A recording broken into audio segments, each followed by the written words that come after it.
Irmãos, no final do mês de outubro agora, no dia 31, a gente comemora 503 anos de Reforma Protestante.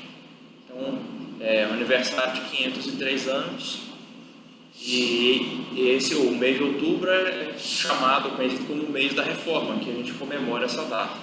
Então eu resolvi, agora que a gente terminou o estudo lá sobre o coronavírus, a gente passar o restante do mês, na verdade até o início do mês que vem, estudando sobre a Reforma Protestante. Então nós vamos fazer isso em 6 estudos. O primeiro estudo o de hoje vai ser mais histórico, para dar um contexto para vocês do que foi a Reforma Protestante, por que ela aconteceu. E nos próximos 5 domingos a gente vai estudar os lemas, os grandes princípios da Reforma, que a gente chama de os 5 solas. Então a aula de hoje é para dar um panorama, um contexto histórico do que foi a Reforma Protestante, que aconteceu em 1517. E é isso, vou explicar o que foi a Reforma de 1517, por que a Reforma foi necessária quando ela aconteceu, vou explicar por que ela continua sendo necessária hoje e ou como nós podemos aplicar os princípios da Reforma à nossa igreja, à nossa vida cristã. Então é isso, aí estão os tópicos da aula. Então, o que foi a Reforma, o que ela foi necessária, o que ela é necessária hoje e como reformar, como aplicar esses princípios da Reforma Protestante para nós hoje. Essa aula de hoje, eu estou usando esse livro aqui como base, chama Cristianismo através dos séculos. É uma história da igreja cristã. Então ele começa contando sobre a igreja no tempo dos apóstolos, lá no primeiro século, e traz os principais acontecimentos da igreja, na vida cristã até a modernidade, até o século XXI. E depois, para as próximas 5 aulas que a gente vai trabalhar os 5 solas da Reforma, somente a Escritura, somente Cristo, somente a graça, somente a fé, glória somente a Deus. Aí eu vou usar esse livro aqui, que se chama Pilares da Fé, a atualidade da mensagem da Reforma. Ele tem um primeiro capítulo que é mais histórico também, que é o que a gente vai ver um pouco dele hoje, e os outros 5 capítulos falando desses 5 princípios que a gente vai ver nos próximos domingos. Tá bem? Então vamos lá. Primeiro, o que foi a Reforma Protestante? A Reforma Protestante foi um movimento, como diz o nome, um movimento de protesto, um movimento de reforma, uma tentativa de reformar a igreja da época. Na época só existia a igreja só estava organizada em uma instituição, existia apenas uma organização, a Igreja Católica Apostólica Romana. Não existiam outras denominações, outras vertentes cristãs. Quando se falava da igreja cristã, a única instituição que existia, em termos de igreja, era a Igreja Católica Romana. O movimento da Reforma Protestante foi uma tentativa de reformar a igreja por conta das suas falhas, por conta dos seus pecados, dos seus erros. Então a Reforma Protestante foi um movimento primordialmente religioso, foi um movimento teológico, uma tentativa de mudar a igreja na sua organização, na sua teologia. Mas esse movimento acabou ganhando outras consequências e tendo outros efeitos políticos, sociais, efeitos econômicos, culturais, artísticos, intelectuais. Mas a gente não vai falar de todos esses aspectos, a gente vai falar apenas de como a Reforma Protestante mudou a vida da igreja e a teologia da igreja. Então a Reforma Protestante foi um movimento primordialmente então, religioso e teológico. Esse movimento surgiu da insatisfação das pessoas com a Igreja Católica, ao olhar para a Igreja e enxergar nela erros e problemas e tentaram consertá-la. Todo tipo de gente estava insatisfeita com a Igreja Católica, desde os reis, os governantes, porque a Igreja Católica tinha muito poder político e econômico, e isso afetava os burgueses, afetava os reis, os governantes. Os reis estavam submissos à Igreja, então se um rei quisesse, por exemplo, casar a sua filha, a princesa, com um príncipe de outro reino, para unificar os reinos, ele precisava da aprovação da Igreja Católica. E se esses vizinhos com que ele queria casar a sua filha não fossem católicos, eles não poderiam se casar. Então a Igreja proibia isso. Então isso era, por exemplo, uma razão para reis e governantes ficarem satisfeitos com o governo da Igreja Católica, com as leis da Igreja. Então não eram só reis governantes, o povo também estava insatisfeito, os próprios sacerdotes católicos, os piedosos, aqueles verdadeiramente crentes e fiéis, eles estavam insatisfeitos. A gente vai falar um pouco mais de como eles acabavam agindo. A população, o povo estava insatisfeito, tanto os pobres quanto os burgueses. A igreja caiu no desgosto de muita gente e de gente de todos os tipos, de todos os escalões da sociedade. Então a reforma foi o resultado dessa insatisfação. É claro que houve também motivos políticos, sociais, econômicos para isso, mas a gente vai se ater somente às questões teológicas e espirituais da reforma, porque é o que mais interessa para nós, e a gente não tem tempo para estudar todas as causas da reforma, mas Deus usou motivos sociais, políticos e econômicos na providência dele para que a reforma acontecesse, para causar a reforma. Mas a gente vai se ater então aos problemas teológicos da igreja, em vez de falar também dos políticos, sociais e tudo mais. Então, resumindo, a reforma foi uma tentativa de fazer a igreja retornar aos padrões da Escritura, tanto na sua pureza moral, quanto na sua fé, ou seja, na sua doutrina, quanto na sua prática, na forma de viver na comunidade cristã, da igreja ser governada. Então foi uma tentativa de fazer a igreja retornar aos padrões da Escritura. Porque a Igreja Católica, com o passar dos séculos, ela foi acrescentando tantas leis, tantas práticas, tantas tradições em cima das práticas ensinadas na Escritura. Então é como se, pensem na minha Bíblia aqui, como aquilo que a Escritura ordena e como ela ensina em termos de doutrina, em termos de prática na igreja. Então a Igreja Católica foi colocando coisas em cima da Escritura e foi acrescentando práticas, acrescentando tradições, festas e doutrinas estranhas à Escritura, que não são ensinadas na Escritura.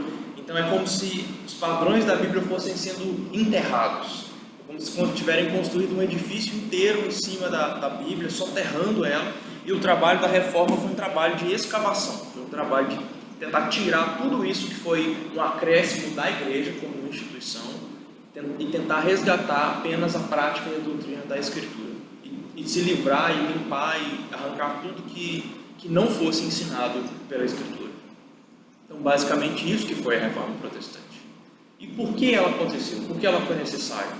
Bom, se eu estou dizendo para vocês que a reforma foi necessária, as pessoas estavam insatisfeitas por causa da impureza da igreja, porque a igreja tinha acrescentado muitas coisas. Então é exatamente essa necessidade da reforma, porque a igreja acrescentou muitas práticas e muitas doutrinas que não são ensinadas na Bíblia e que eram até contrárias ao que a Bíblia ensina. Então, por isso a reforma foi necessária.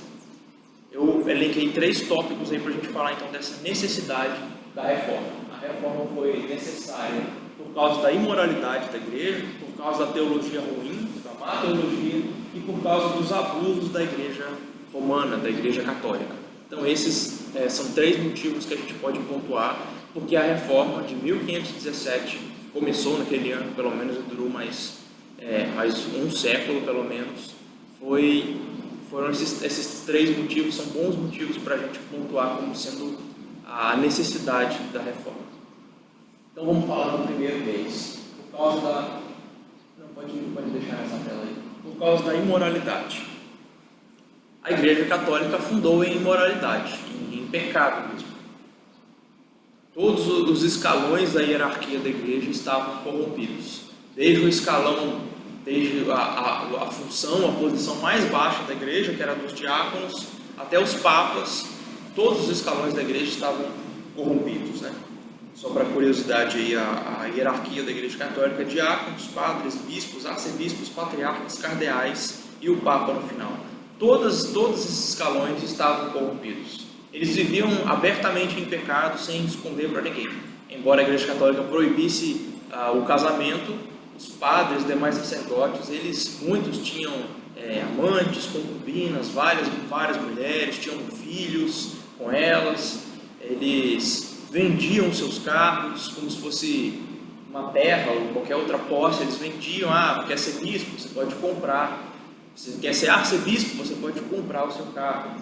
Muitos recebiam por 2 cargos ao mesmo tempo. O sujeito não cumpria nenhuma das 2 funções, mas ele estava lá, o nome dele estava recebendo, ela estava na folha de pagamento, ele recebendo um salário de 2 cargos ao mesmo tempo, que era impossível, não tinha como. Eles recebiam sem trabalhar, recebiam como se fossem cardeais, mas não faziam nada, não ficavam simplesmente, viviam na preguiça, não trabalhavam, não ajudavam os fiéis, não serviam, não pregavam, não visitavam os doentes, não faziam nada e ainda assim recebiam pelos seus cargos. Então, a corrupção da igreja em todos os escalões era pública, não era desconhecido da população que os sacerdotes católicos cometiam todo tipo de imoralidade, de pecado, e isso era público. E os fiéis não estavam longe disso, não era só os líderes da igreja, os sacerdotes da igreja que viviam nessas práticas imorais. Os fiéis da igreja também viviam abertamente em pecado, e isso era aceitável para a igreja, isso era aceitável para a população. Por exemplo, a igreja proibia que você se casasse com parentes próximos, como irmãos, primos de primeiro grau. E se alguém, por exemplo, quisesse se casar com um irmão, era só ele ir até a igreja e ele, se tivesse dinheiro, ele comprava uma dispensa para poder se casar com seu irmão, com a sua irmã. Então a igreja concedia esse tipo de autorização, ela vendia esse tipo de permissão para se casar com o irmão, cometendo assim um incesto. Mas a igreja não se importava com isso. Então esse tipo de moralidade era comum, era da vivência da população. A igreja aceitava esse tipo de coisa e vendia, e promovia esse tipo de pecado. Mesmo aqueles que eram mais piedosos, que buscavam a santidade, que buscavam a piedade, eles faziam isso de um jeito completamente torto e errado. Então, no tempo da Idade Média, se criou os monastérios, que eram grandes prédios, grandes escolas, grandes centros, afastados das cidades, num sítio, como se fosse um sítio, uma chácara bem afastado da cidade, e ali eles construíam grandes prédios, dormitórios, e as pessoas viviam ali. Então, os chamados de monges ou de monásticos, eles se confinavam ali para viverem distantes do mundo. Eles tentavam buscar a santificação separados do resto das pessoas, separados do mundo. E eles então se entregavam voluntariamente à pobreza, à miséria. Eles comiam apenas o que conseguiam plantar. Então eles se entregavam ao sofrimento voluntário. Então práticas como autoflagelação, pessoas se chicotear, esse tipo de prática para ser punido do pecado. Foram essas as tentativas dos mais piedosos da igreja para tentarem fugir da imoralidade, para tentarem se santificar. Mas isso é completamente contrário ao que as Escrituras nos ensinam. A Bíblia nos ensina que essas coisas não têm efeito sobre as nossas tentações. Esse afastar do mundo, esse tentar viver sozinho, isolado, não nos livra do pecado, porque o pecado está dentro de nós. Vamos ler alguns versículos? Eu tenho 6 versículos aqui, eu vou pedir cada um para ler. Então, Larissa, por favor, leia o Salmo 51, versículo 5. Silvano, tu pode ler, por favor, Mateus 15, 19 e 20. Mateus 15, 19 e 20. Vinícius, 1 Timóteo, capítulo 4, versículo 1 a 5. Leide, Colossenses, capítulo 2.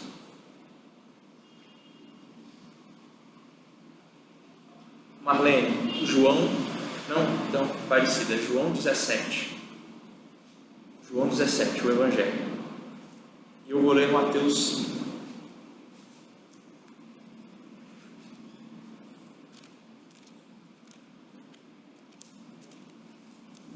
Deixa eu repetir então. Salmo 51, versículo 5. Mateus capítulo 15, versículos 19 e 20. Vinícius, 1 Timóteo capítulo 4, versículos 1 a 5. A lei de Colossenses capítulo 2, versículos 20 a 23. João 17, versículos 15 a 17. E eu vou ler Mateus capítulo 5, versículos 13 a 26.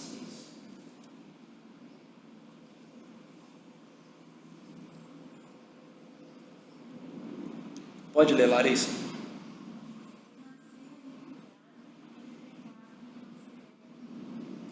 Agora Mateus 15.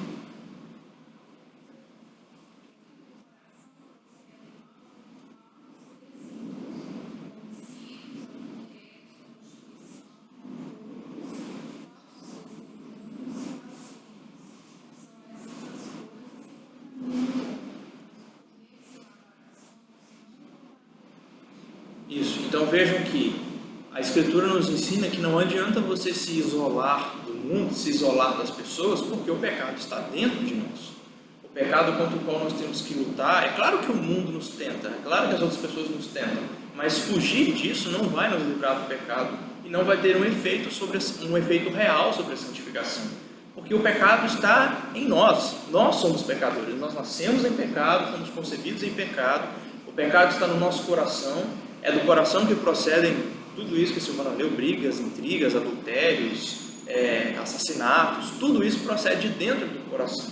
O que está dentro de nós é o que nos contamina, não é o que está fora.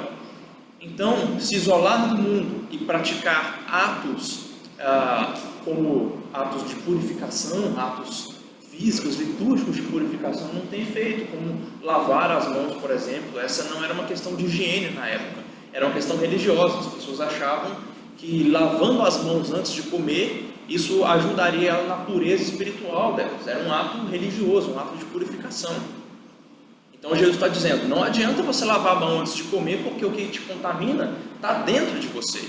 Então comer com as mãos lavadas não vai te ajudar na luta contra o pecado.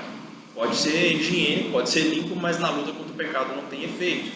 Então Paulo vai continuar a dizer que se privar de casamento era uma das coisas que a Igreja Católica ensinava, que o homem ele tem que fugir de todo tipo de sexualidade. Então ele não deve se casar, deve passar o resto da vida solteiro. Por isso que eles proibiam os sacerdotes de se casarem. E esses monges que iam para esses monastérios lá, eles não se casavam. Eram ou monastérios masculinos e monastérios femininos. Eles não se misturavam para não ter nenhum tipo de contato. Então Paulo vai dizer em 1 Timóteo 4 que não adianta nada você se privar do casamento, isso não vai te ajudar na luta contra o pecado. Pode ler, Vinícius, 1 Timóteo 4, versículos 1 a 5.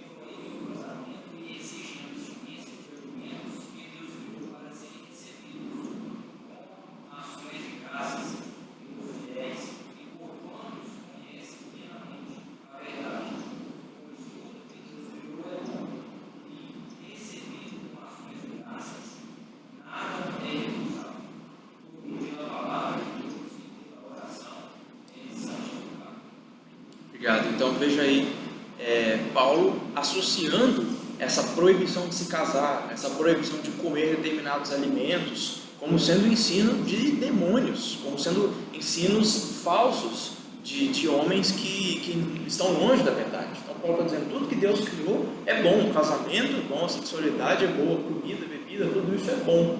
E recebido com ações de graças, feito conforme a palavra nos ensina, isso é para ser desfrutado e é para a gente agradecer a Deus. Quando homens tentam proibir esse tipo de prática, proibir o casamento, proibir as pessoas de comerem as coisas, isso é um ensino falso. Paulo diz que isso é um ensino de demônios e que isso não ajuda em nada contra a santificação.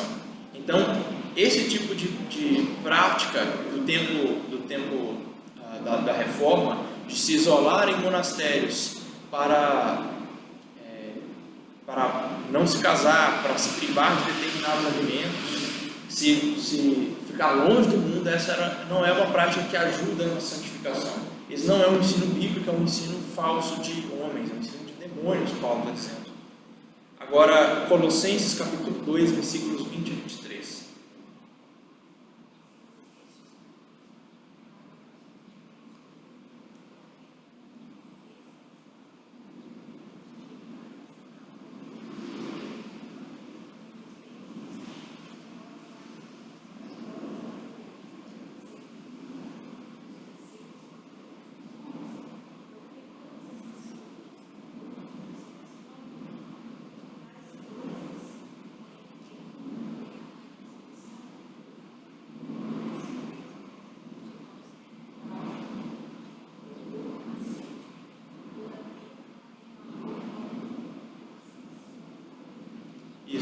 esse que Paulo diz aí, esse tem rigor ascético.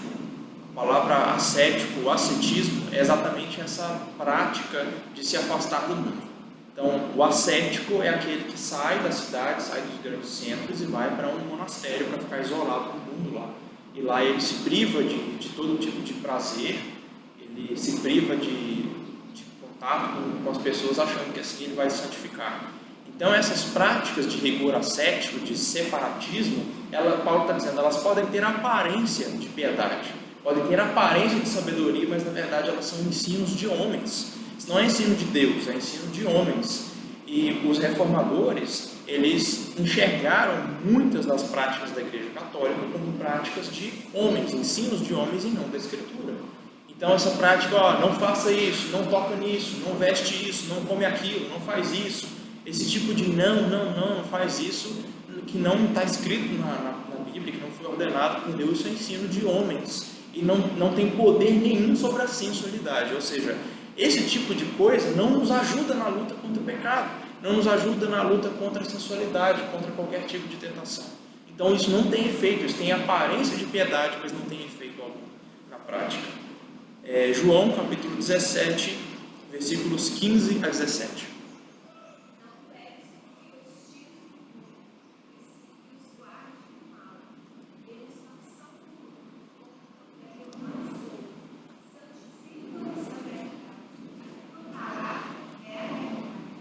Então veja que interessante, Jesus está orando ao Pai pelos seus discípulos, pelos crentes, está dizendo, Pai, não peço que os tires do mundo, mas que os livres do mal os santifiquem na verdade. A tua palavra, a Bíblia, é a verdade. Então, é incompreensível e é anticristão as pessoas tentarem se afastar do mundo para serem santificadas. O próprio Cristo não pediu que isso acontecesse. Nós não somos deste mundo, mas nós estamos aqui, vamos ficar aqui até morrer ou até Cristo voltar para nos levar.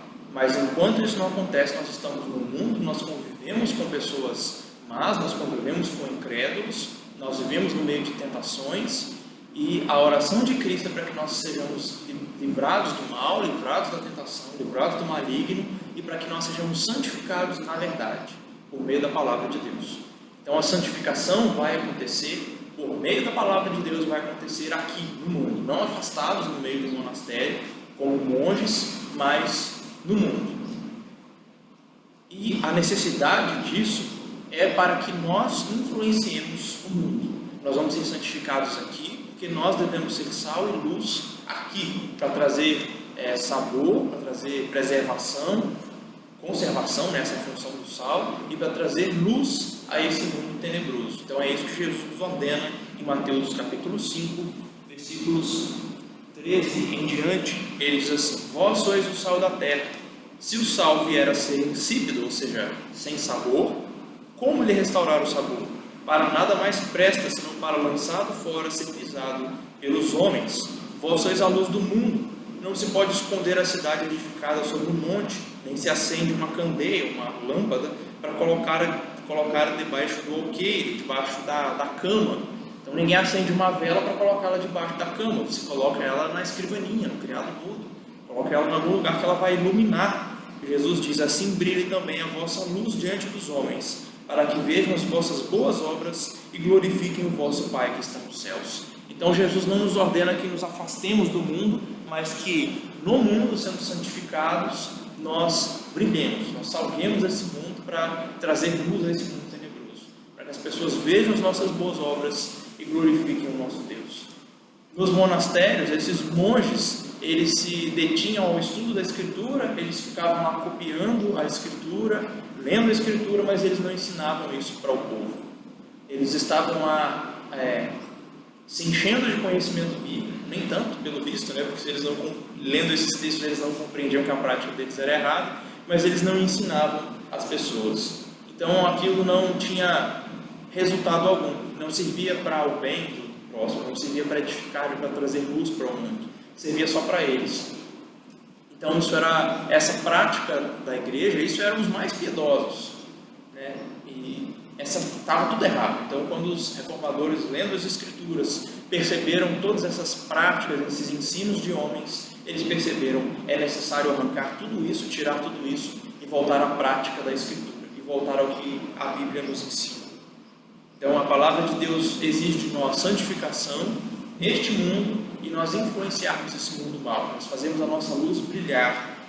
E a Igreja Católica se tornou, em grande parte, imoral, e a parcela que não se tornou imoral, que estava buscando a santificação, fazia isso de forma errada, com motivo errado, e não tinha resultado, não brilhava na sua luz. Então, por tudo isso, a reforma foi necessária por causa da imoralidade. A reforma também foi necessária por causa da má teologia. E aí está o motivo pelo qual esses monges, eu disse que a motivação desses monges era errada também, a teologia deles era errada. Eles se isolavam porque eles acreditavam que conquistariam a salvação por mérito, por boas obras, que eles herdariam a salvação por essas coisas que eles praticavam e pelo que eles deixavam de praticar. As missas católicas eram cerimônias mecânicas, sem sentido algum para as pessoas que participavam, na verdade elas só assistiam missa, daí veio o termo. Então essa é uma boa forma de a gente mudar o nosso linguajar.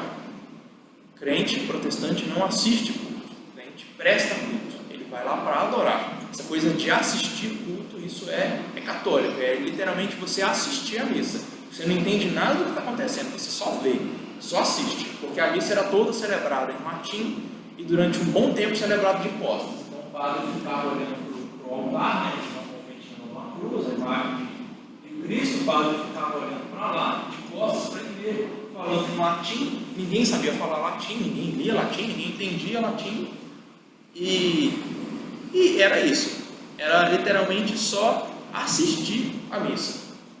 Então se tornou uma cerimônia mecânica sem edificação alguma.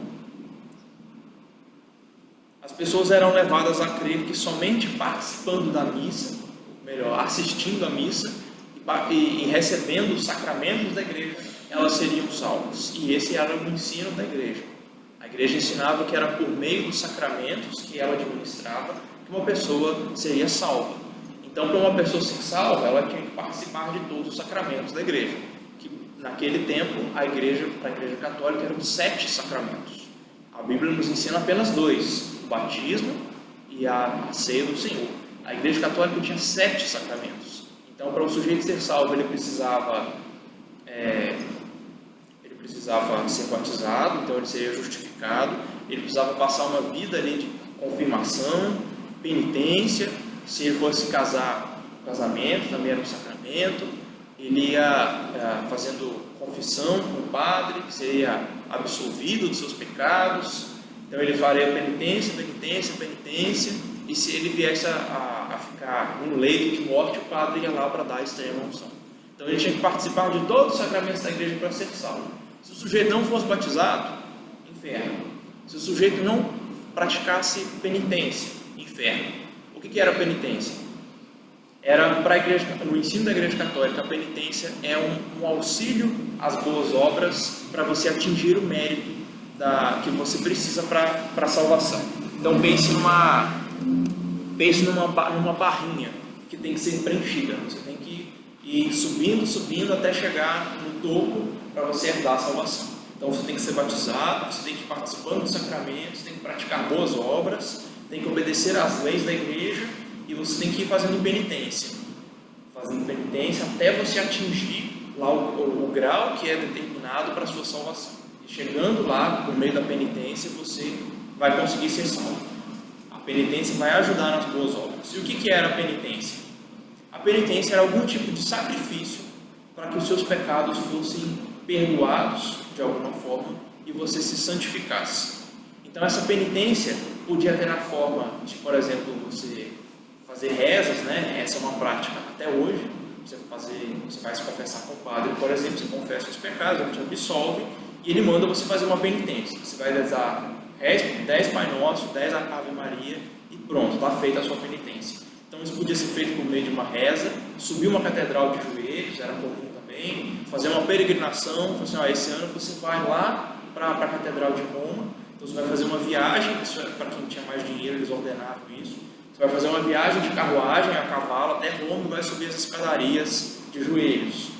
E a forma mais comum da penitência era por meio da indulgência. Você, de fato, comprava um documento que dizia que você estava perdoado de um determinado pecado.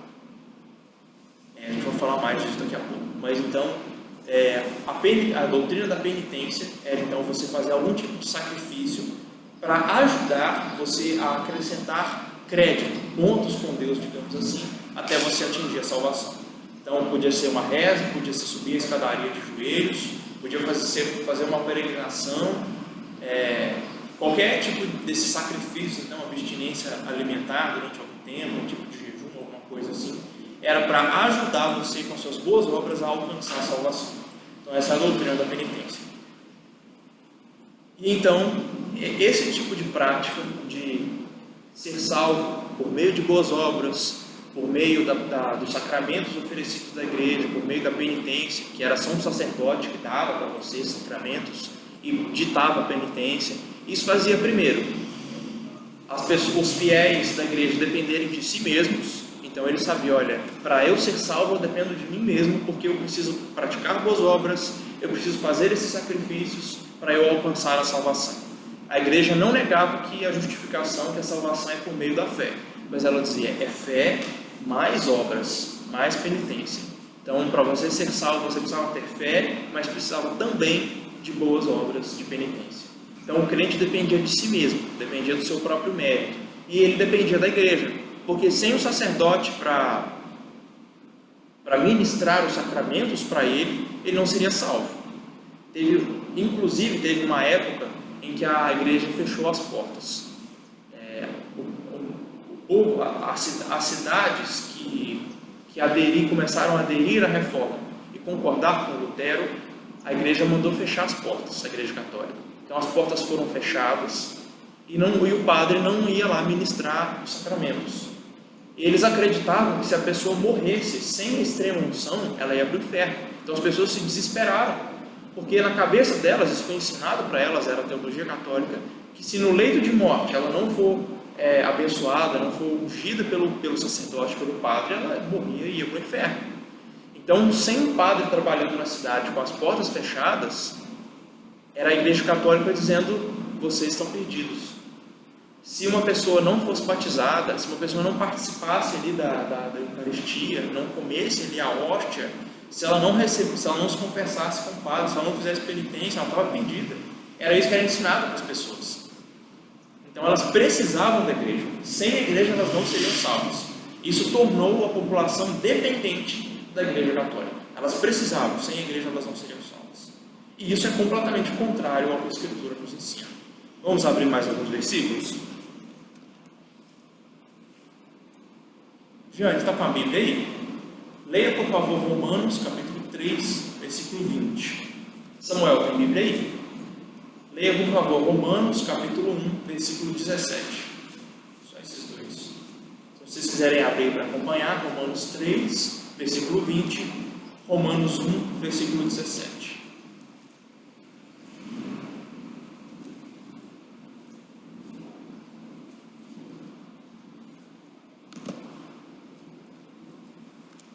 Samuel, quando você achar, pode ler. Romanos 3, versículo 20.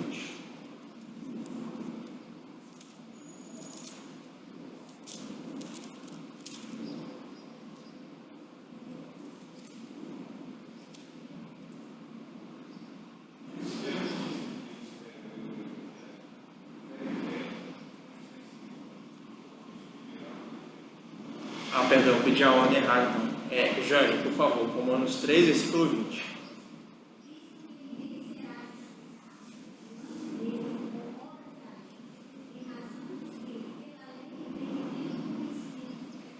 Isso, então Paulo está nos dizendo, a palavra de Deus está dizendo, ninguém vai ser justificado por obras da lei. Então não importa o quanto você seja obediente, o quanto você possa deixar Deus orgulhoso, você não vai conquistar a salvação por meio de obras. Nós somos justificados por meio da fé. Aí, como Samuel, por favor, leia de novo. 1,17.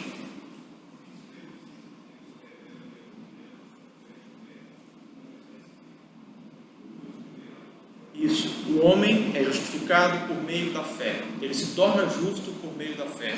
Como diz Romanos 5, versículo 1, justificados, pois, mediante a fé, temos paz com Deus por meio do nosso Senhor Jesus Cristo. Então, a Bíblia nos ensina que a justificação não vem por obras, mas vem pela fé. Nós somos justificados pela fé, o justo vive pela fé. Então, quando os reformadores liam essas coisas na Escritura, quando Lutero leu isso na Escritura, ele percebeu, está errado. Está errado tudo isso que a igreja está ensinando. Não tem como a gente ser justos por obras da lei, não tem como ser justo por prática de penitência, de comprar a salvação, isso não existe. Nós precisamos de fé, nós somos justificados por meio da fé. Então, é isso que a Escritura nos ensina. Por causa da má teologia da igreja, porque a igreja se distanciou da doutrina da Escritura, porque a prática da igreja se tornou imoral, se tornou completamente desviada da verdade, uma reforma foi necessária. Então, uma reforma foi necessária naquele tempo, porque a igreja se tornou imoral, porque a teologia da igreja era ruim, estava distante da Escritura, estava muito longe do que a Escritura ensina. Por isso a reforma se tornou necessária. Em último lugar, o último tópico que eu coloquei aí, a reforma se tornou necessária por causa dos abusos da igreja. A igreja, por meio da doutrina da indulgência, por meio da doutrina da penitência, começou a abusar da fé dos fiéis, começou a lucrar com isso, começou a tornar isso, a fazer da fé das pessoas enganadas o seu meio de lucro pessoal. Na doutrina da penitência, como eu estava explicando para vocês, uma das formas como você podia fazer penitência era comprando a indulgência. A indulgência era um documento, era uma carta, né, um documento oficial emitido por algum agente vendedor de indulgências. Então, o Papa ele dava autorização para um determinado agente, seja um bispo, arcebispo, algum agente que ele dava permissão, ele selecionava para num território específico, numa cidade específica, aquele sujeito vender indulgências. Então o Papa dava autorização, olha, o bispo tal vai ser o agente vendedor de indulgências na cidade tal, lá na Alemanha. Então esse sujeito vendia esses documentos.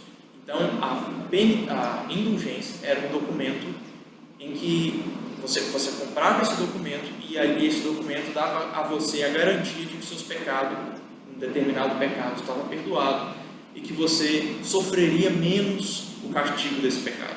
A igreja ensinava que, por mais que o padre perdoasse os seus pecados, você tinha que pagar, que ser castigado por ele, você tinha que pagar por esse pecado.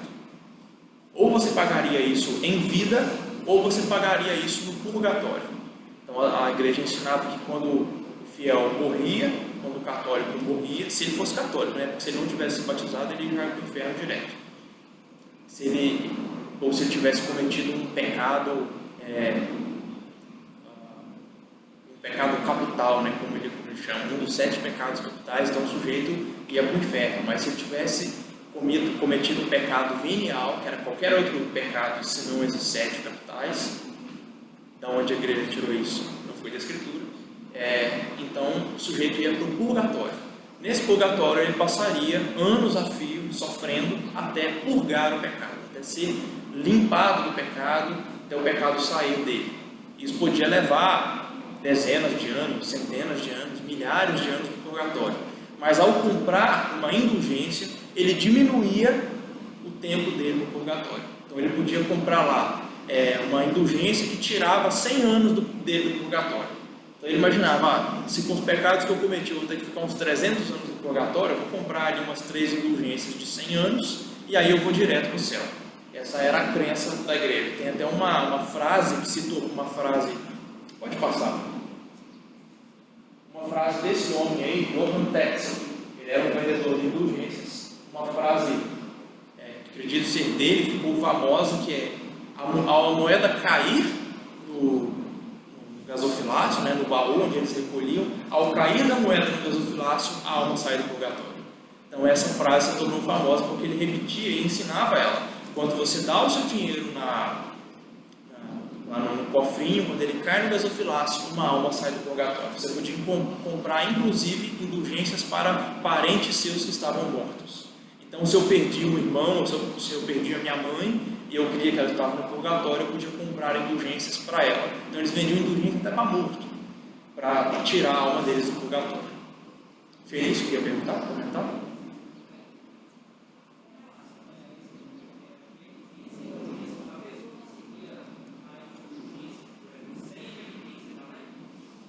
Não, é que a indulgência era uma forma de praticar a penitência, né?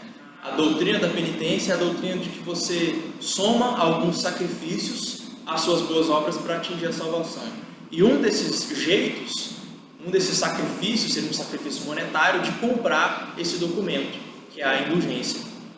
Você comprava para se santificar, para perdoar os seus pecados, para atingir a salvação, ou você comprava para um morto, para tirar a alma dele do purgatório, para purgar os pecados, né?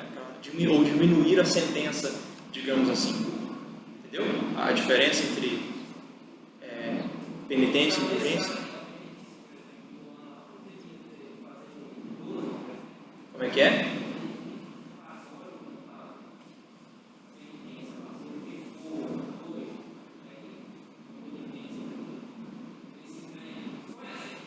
Ah, sim. Tinha como comprar vários. Quem era rico comprava um monte. O próprio Lutero chegou a comprar uma, quando ele estava ainda, quando ele não tinha estudado a Escritura direito, quando ele ainda estava convicto das coisas da igreja, embora ele estivesse fazendo aquilo com um pouco de dúvida, achando aquilo um pouco estranho, mas ele chegou a comprar indulgências para a mãe dele, já era falecida, né? Então, você podia comprar quanto você quisesse, podia comprar para sua família, quem tinha dinheiro comprava para a família inteira. Então era um tipo de herança, né? Você comprar uma forma de conseguir beneficiar os seus parentes já falecidos. Você podia comprar sem limites. Quanto mais comprava, melhor, né? A igreja vendia isso assim livremente. E quem eram os pobres, miseráveis mesmo, eles passavam a vida pedindo esmola para tentar comprar uma indulgência. Tem um filme, tem vários filmes que contam a história de Lutero, né? E um deles, que é o do meio, assim, que é o mais antigo, que é preto e branco, que é o mais fiel assim, à história, é o que o diretor fez uma melhor pesquisa, né? É o mais fiel à história, mas ele é antigo, é preto e branco ainda. Aí tem um do meio, né, um pouco mais novo, mas ele já é colorido, que esse é o melhor. Eu vou ver o nome dele lá direitinho, eu passo para vocês. Ele retrata os mendigos pedindo esmola para poder comprar indulgência. Tipo, era assim, deixavam de comer para juntar dinheiro para comprar. E era o sonho deles comprar uma indulgência para si mesmos, ou para um parente morto.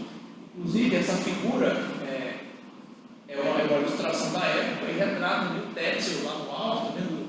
Aquele homem no canto superior esquerdo, lá onde a Larissa está com. Ali era o Tetzel, esse homem aqui, ele está com um baú, tá vendo? Está guardando ali o dinheiro.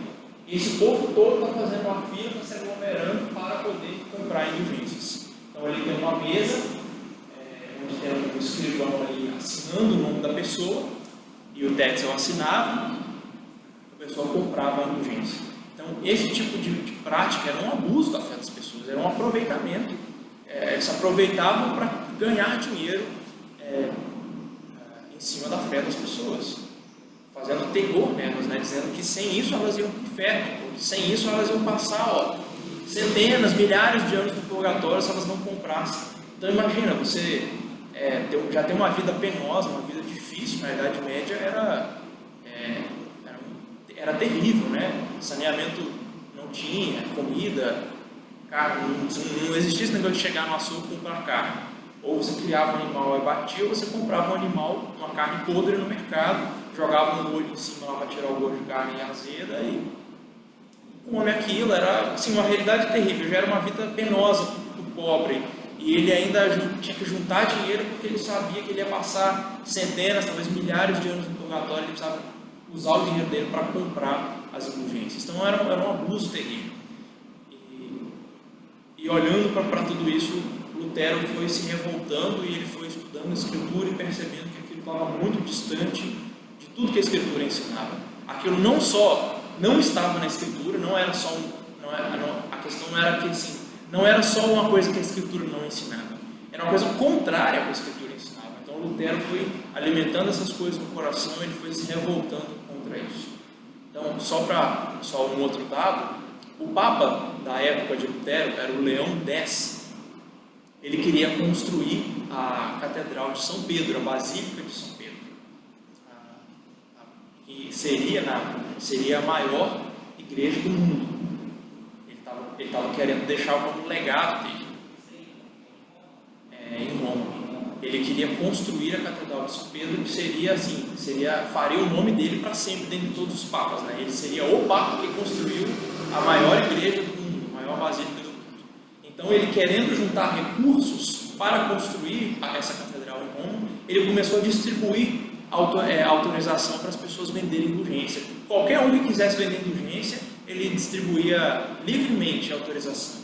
Por toda a Europa se cobrava indulgências com a autorização do Papa Leão X, porque ele queria dinheiro para construir essa basílica. Então funcionava assim, se o agente conseguisse 100 moedas, ele ficava, sei lá, com 10, com 20, e mandava o resto para Roma. Então assim que a Basílica de São Pedro foi construída, foi explorando a fé do povo, vendendo salvação, vendendo livramento do purgatório, um negócio que nem existe. Então era um abuso terrível. Então, diante disso, Lutero, em 1517, no dia 31 de outubro, por isso a gente comemora, no dia 31 de outubro de 1517, Lutero foi até a porta da igreja da cidade onde ele estava, Wittenberg, e ele pregou na porta da igreja um documento chamado um convite ao debate sobre o valor das indulgências, que a gente conhece como 95 teses, porque esse documento continha 95 afirmações contra a prática da venda de indulgências. Então Lutero estava Lutero era um padre e ele era professor de teologia de um determinado um seminário para a formação de padres. Ele estava convidando os demais professores, os demais padres, para debater a questão das indulgências, porque ele viu que isso era abominável, que isso era corrupto, ele viu que isso era exploração e que isso era contrário às Escrituras. Então ele colocou lá 95 teses contra a prática da venda das indulgências, pregou na porta da igreja, convidando as pessoas para debater sobre o assunto. Na época, a porta da igreja era como se fosse o grande mural da cidade. Na época não tinha jornal, então a porta da igreja era um grande jornal. As pessoas se passavam na porta da igreja, que ficava bem no centro, elas iam à rua, iam ao mercado, em qualquer lugar, elas passavam na porta da igreja e elas subiam as escadas para ver o que estava pendurado lá, para ver o que estava escrito. O jornal da cidade era a porta da igreja. Então Lutero pregou lá para todo mundo ver as 95 teses dessas imagens retratando ele com seu martelinho pregando lá para todo mundo ver. Então a cidade inteira viu, todos os sacerdotes viram, isso se espalhou. Lutero foi chamado para prestar contas. Ele foi recorrendo, ele foi colocado em tribunais, até que finalmente ele foi excomungado, foi expulso, amaldiçoado da igreja. Só não foi condenado à morte, porque a semelhança de outros antes deles, que tentaram, que a gente chama de pré-reformadores, tentaram fazer algo parecido que Lutero fez, mas foram mortos lá, queimados vivos. Teve um lá que foi enforcado, e depois que a igreja amaldiçoou ele foi desenterrado para se queimar os ossos dele. A igreja amaldiçoou completamente ele. Lutero só não foi morto porque ele conseguiu apoio dos burgueses, dos governantes, dos ricos da cidade, que também tinham interesse de se desvincular da igreja católica. Então ele conseguiu o apoio dos burgueses, das autoridades, e ele só não foi condenado à morte porque ele foi protegido, porque o rei ele ganhou proteção do governante da região dele lá da Alemanha, ele ganhou proteção contra a igreja. Só por isso que ele não foi morto, mas ele foi excomungado, expulso da igreja. Foi na mesma época. Sim, foi questão de 10 anos, menos de 10 anos ele foi expulso da igreja. Então, Lutero, quando ele pregou essas teses, ele não tinha a intenção de criar uma nova igreja. Ele não tinha a intenção de destruir a igreja católica, nem de se separar dela e criar uma nova igreja. Lutero queria reformar a igreja que ele fazia parte. Ele tinha um zelo, ele não queria que a igreja se dividisse de alguma forma. mas a igreja resistiu até o fim às afirmações dele, negou completamente tudo que ele afirmou e excomungou ele, expulsou ele, então não deu escolha a ele. Então ele passou a ensinar as pessoas e ele passou um tempo, antes dele ser expulso, ele passou um tempo ensinando as doutrinas bíblicas, antes dele pregar essas teses, inclusive. Ele era padre e era professor, então tanto na missa, durante a missa, e ele era peculiar porque ele fazia a missa em alemão. Isso já era completamente estranho. Ele não celebrava a missa em latim, mas em alemão, numa linguagem que o povo pudesse entender. Ele ensinava no seminário dele, para os seus alunos, as doutrinas bíblicas. Ele ensinava que a justificação é por meio da fé, que não é pelas obras. Então as pessoas, aos poucos, elas foram sendo tomadas pelos ensinos dele. E quando ele começou a ser processado pela igreja, as pessoas começaram a persegui-lo, ele ganhou atenção, despertou atenção. Então as pessoas passaram a ouvi-lo mais ainda e elas foram sendo convencidas pela escritura, pelos ensinos dele. E quando de fato ele foi chamado, quando ele foi expulso da igreja, excomungado, ele já tinha muitos seguidores. Muitas pessoas que também estavam insatisfeitas com a igreja e que decidiram sair da igreja.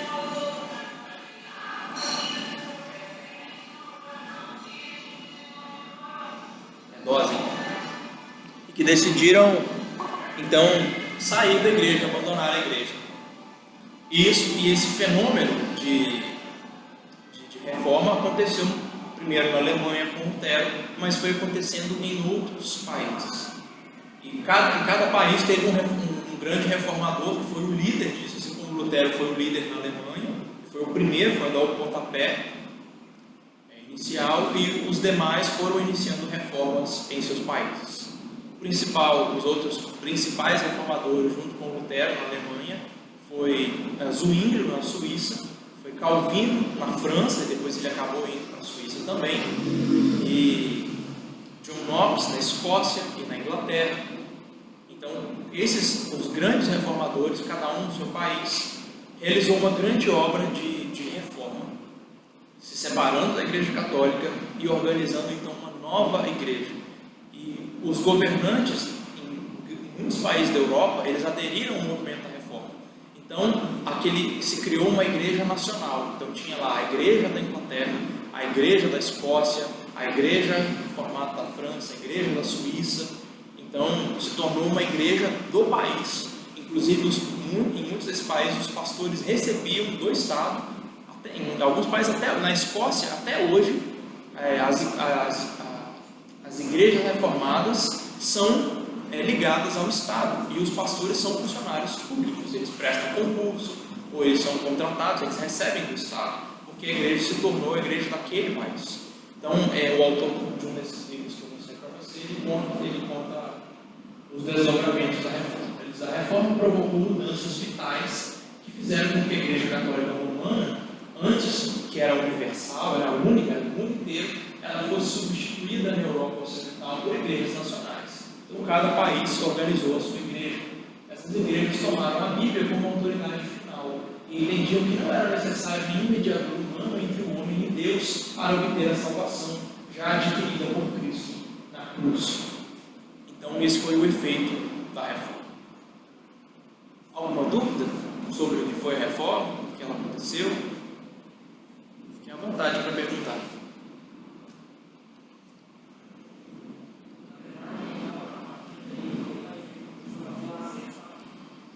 Sim, o primeiro a traduzir a Bíblia foi o Lutero. Por graça e providência de Deus, foi na mesma época em que a imprensa foi criada, a imprensa de Gutenberg. Gutenberg era um homem que criou a imprensa, que era por meio de carimbo, né? O mesmo esquema do carimbo hoje. Você molha no molde uma tinta e carimba o papel. Isso era feito com letrinhas. Então, eles pegavam letra por letra, pegavam uma chapa, iam montando as palavras, montavam uma página, e aí um carimbão desse tamanho pregava numa página grande, e ali estava escrito o molde. Isso foi a primeira imprensa. Foi exatamente nessa época que a imprensa foi criada, coincidiu. E Lutero usou primeiro, Lutero traduziu a Bíblia para o alemão. A Bíblia só existia na época em latim. Lutero traduziu a Bíblia do grego e do hebraico para a língua alemã e a língua do povo. Lutero ia para o mercado para ele aprender a falar igual o povão falava, para usar as gírias que o povo usava, o linguajar do povo. Ele aprendeu a conversar em uma linguagem acessível e traduziu a Bíblia para essa linguagem acessível para o alemão e usou a prensa para fabricar, digamos assim, para imprimir a Bíblia em massa. Então ele colocou a Bíblia na mão das pessoas. E a igreja veio a condenar isso e mandar recolher e queimar todas as Bíblias. A igreja católica ordenou que isso fosse feito.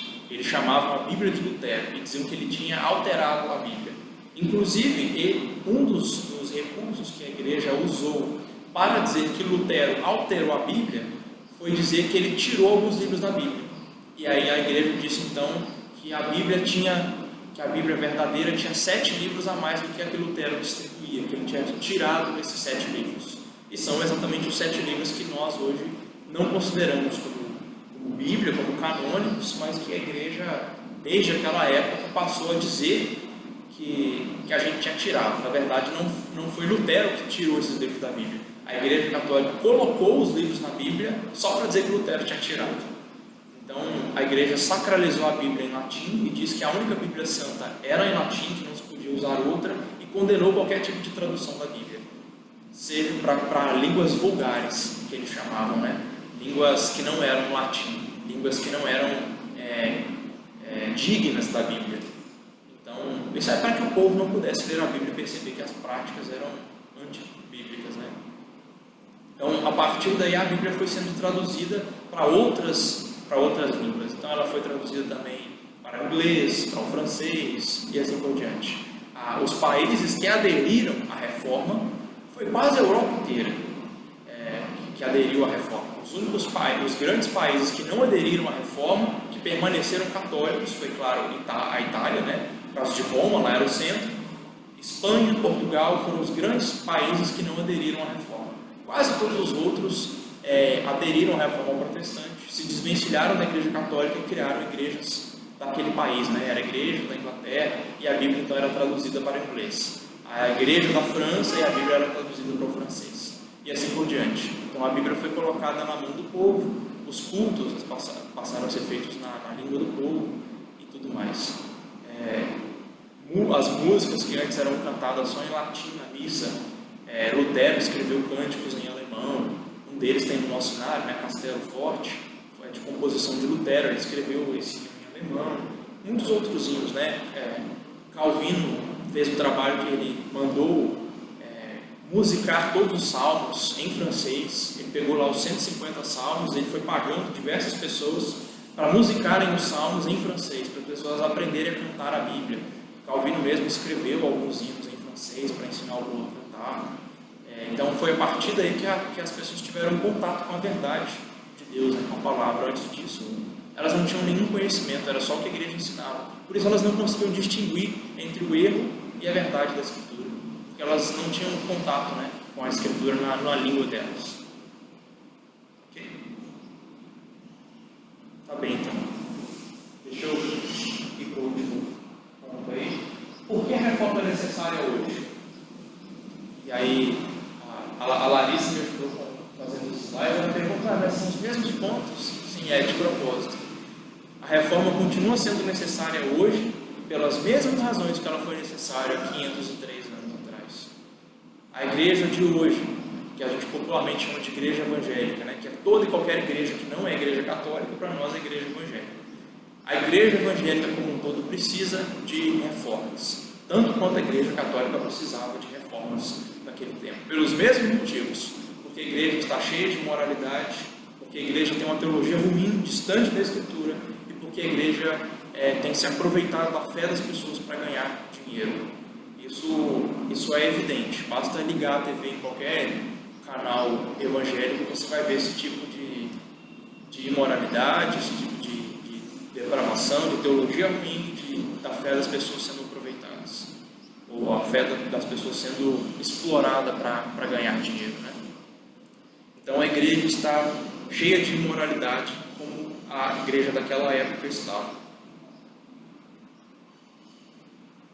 Então é muito comum em qualquer denominação, e na nossa não é diferente, ver pessoas a membresia da igreja vivendo abertamente o pecado, a liderança da igreja cometendo pecados terríveis. Nós vemos pessoas tentando fugir da impureza de jeitos errados, com a mesma mentalidade que os monásticos tinham naquela época.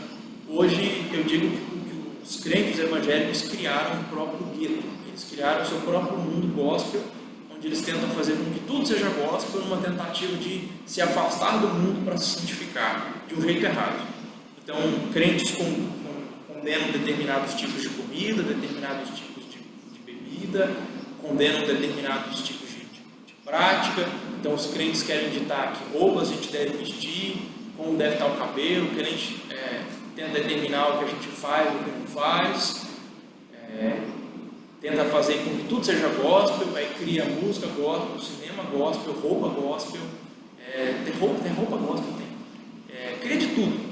E vai, salão de beleza Shalom, sorveteria Shekinah, tenta tornar tudo com um ar de piedade, um ar de santidade, mas essas coisas elas não têm efeito nenhum para a santificação. E os evangélicos, os crentes, buscam formas erradas de se santificar. Eles buscam se afastar do mundo, enquanto Cristo diz que nós não sairíamos do mundo, que nós permaneceríamos aqui. E criando o nosso próprio mundinho, o nosso próprio gueto, a gente deixa de ser luz e sal para o mundo lá fora. A gente se afasta do mundo e deixa de ser luz para eles. Enquanto Cristo diz que nós seríamos santificados na verdade, a gente tenta formas de se santificar que não são ensinadas na Escritura, que não são ensinadas na Bíblia, que é a verdade. Muitos crentes, aí por causa da teologia agora, por causa da má teologia, muitos crentes até acham que a Bíblia é um livro importante, é um livro que tem valor, mas a Bíblia se tornou apenas um símbolo do cristianismo.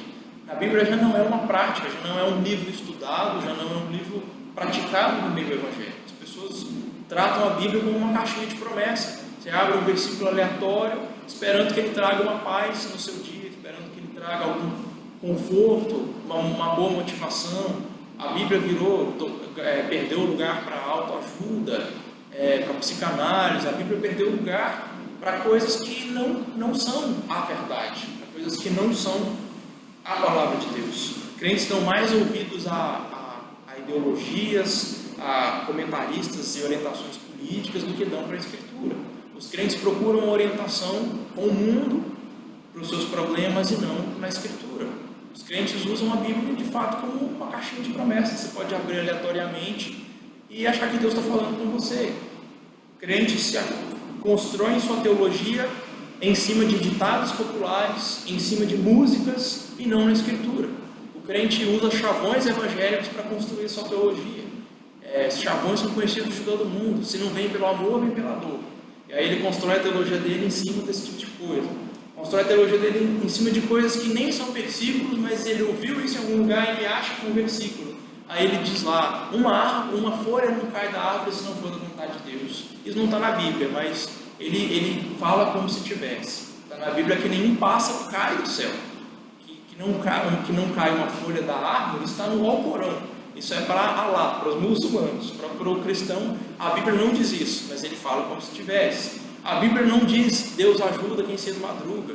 A Bíblia não diz, faça a tua parte, eu te ajudarei. Mas as pessoas constroem sua teologia, os evangélicos constroem sua teologia em cima de textos que não estão na Bíblia, em cima de chavões evangélicos, em cima de músicas gospel que às vezes não ensinam o que a Escritura ensina, e ainda assim a teologia é construída em cima dessas coisas e não com base na Escritura. Então, a teologia evangélica também está muito distante da teologia que é a teologia da Escritura, que é o que a Bíblia nos ensina.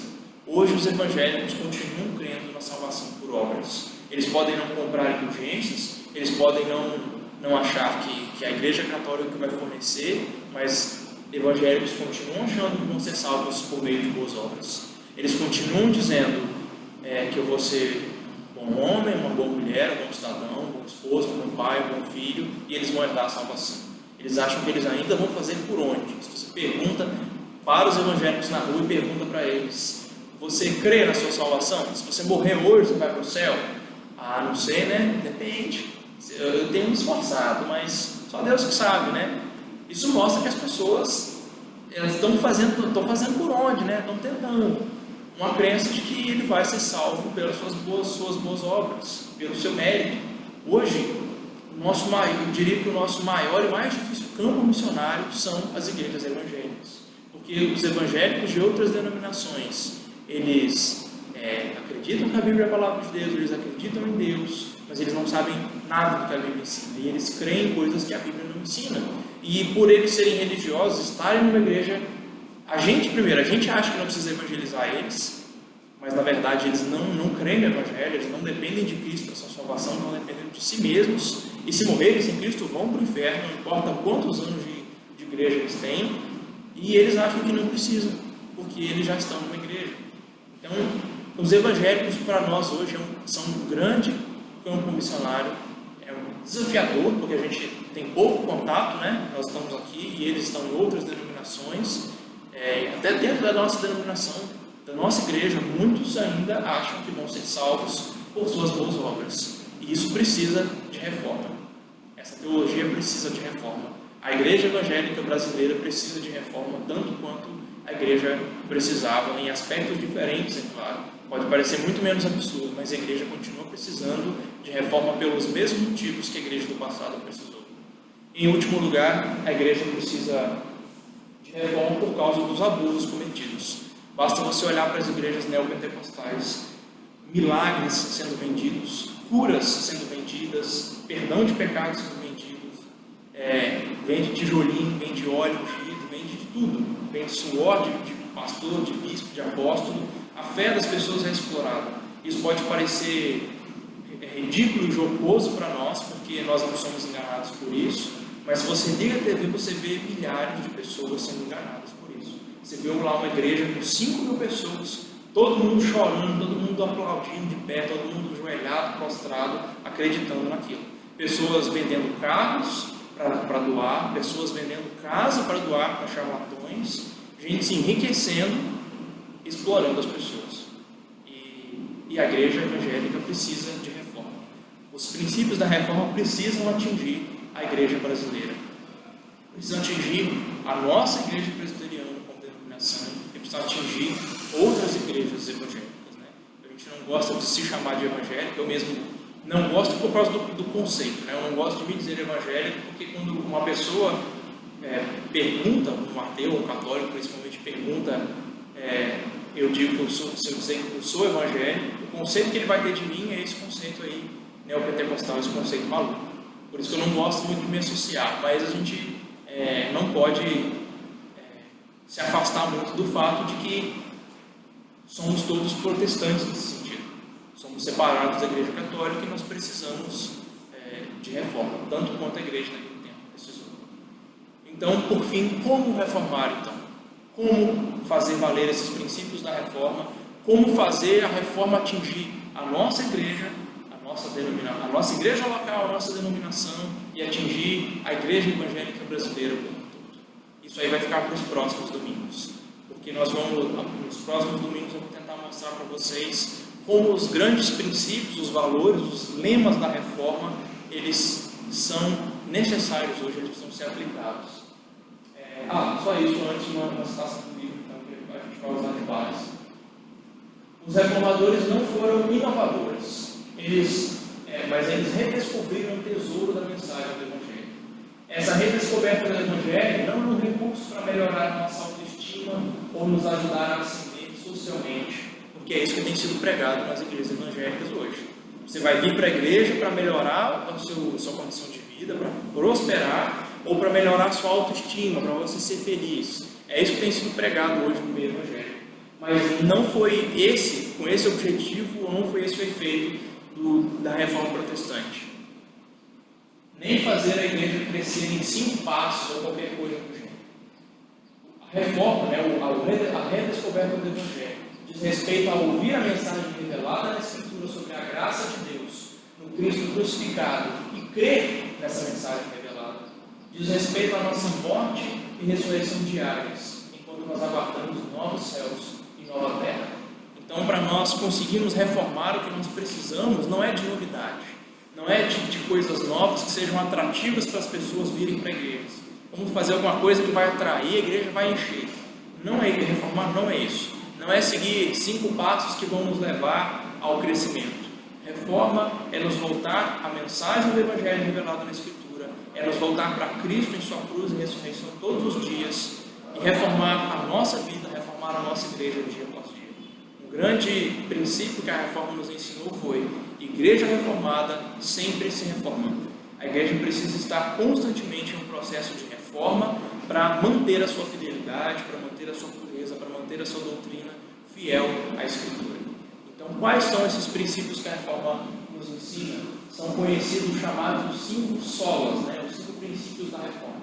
Esses princípios são somente a Escritura, somente Cristo, somente a graça, somente a fé e somente a glória de Deus, ou glória somente a Deus.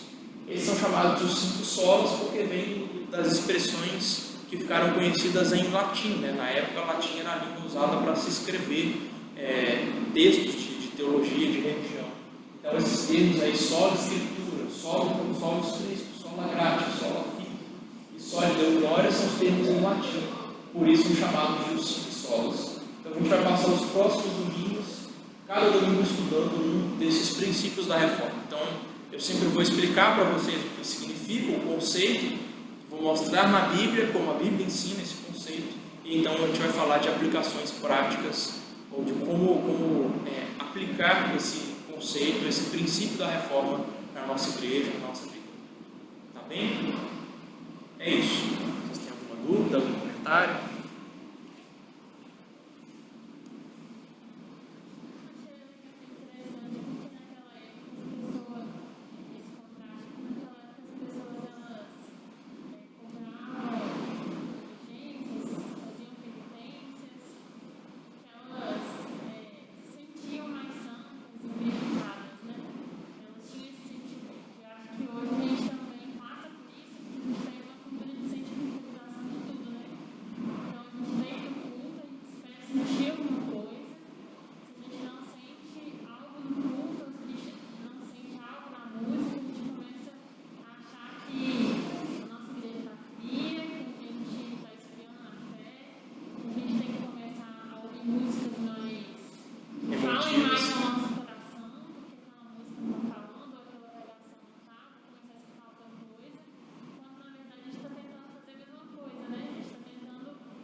De sentir um alívio, uma paz que vai nos fazer sentir mais santos, mais tranquilos diante de Deus. Assim como aquele papel indulgência, o documento dava uma certa tranquilidade, uma certa paz, porque você estava perdoado, você tinha reduzido o seu tempo de purgatório. Hoje a gente procura esse tipo de alívio, E o nosso tempo tem procurado. Acho que durante a história da igreja, vários fenômenos desses já aconteceram, As pessoas procurando esse tipo de alívio, de tranquilidade em coisas diferentes. E o novo tempo que nós vivemos na história da igreja é um tempo de muito sentimentalismo mesmo. É um tempo de muito emocionalismo. Uma música, a gente procurar coisas que despertem sentimentos exagerados, Uma música que nos faça chorar, que nos faça ficar arrepio, algo que desperte o nosso sentimento, E a gente procura fazer na vida diária práticas que tragam esse tipo de alívio, Você mencionou a questão de ligar a música, A gente acha que isso santifica tudo, Ter uma música ali santifica engraçado porque a gente, um recurso pode até ser sincero, eu reconheço, a gente tem que reconhecer sinceridade. E as pessoas acham mesmo que elas vão se tornar mais santas, incluindo coisas evangélicas assim, na sua vivência, né? Então pense em alguém que tem um comércio, ele coloca uma música gospel para tocar no comércio, ou ele coloca um panfletinho, se ele vende coisa, a pessoa volta com a sacola para casa, uma loja de roupa, é um crente que é dono, ele coloca ali um folhetinho na sacola de roupa, ele acha que ele está sendo, aquilo traz um certo alívio para ele, né? Ele acha que ele está praticando a santificação. Não, eu não estou dizendo que essas coisas são erradas por si só, mas que são jeitos sinceros, mas não é o que a Escritura diz que é a prática da santificação. Não é assim que a gente vai se achegar a Deus, né? Então, é complicado, a gente busca essas... E o princípio que a gente vai ver na próxima semana de somente a Escritura é exatamente tomar práticas que a Escritura nos ensina. A Escritura é suficiente para nos ensinar sobre Deus, para nos levar até Deus e para nos dar uma vivência diária que vai nos fazer progredir em santificação, né? Não fazer simplesmente o que está sendo feito, não simplesmente por imitação, mas fazer intencionalmente aquilo que a Escritura, e com entendimento, fazer aquilo que a Escritura nos ensina. Mais alguém? Tudo bem? Ok. Passa mais um slide para mim. São esses aí. Então eu separei algumas perguntas para a gente exercitar. Então eu vou mandar no grupo lá para vocês um arquivo PDF com o texto da aula, né, com o resumo da aula e com esses exercícios. E aí na semana que vem, antes da gente entrar no assunto da aula, eu vou fazer com vocês uma ou duas perguntas dessa e tirar dúvidas se vocês tiverem. Então eu coloquei 4 perguntas. O que era a doutrina da penitência? O que a teologia da igreja romana dizia ser necessário para a salvação do homem? O que a Bíblia diz ser necessário para sermos justos diante de Deus? E com suas palavras explica o que foi a reforma protestante. Então essas perguntas aí eu vou trazer uma resposta breve para elas na semana que vem. E aí, se vocês tiverem dúvidas, aproveitem para tirar também. Então tirem um tempo na semana para responder essas perguntas. Não necessariamente escrever no papel, mas seria bom você escrever e anotar, e aí que vai ser um tempo de estudo para você, então releia a aula e faça as questões, e aí a gente tira a dúvida na próxima semana. Aí eu vou colocar lá uma leitura extra, vou colocar em PDF lá as 95 teses de Lutero, que é aquele documento que ele pregou na porta da igreja, para vocês verem as teses dele contra a venda de indulgências, vão ter uma ideia melhor do que era a prática da indulgência, quão terrível ela é. Tá bem? Vamos orar para encerrar então. Genício, por favor, nos dirige nessa oração para nós encerrarmos.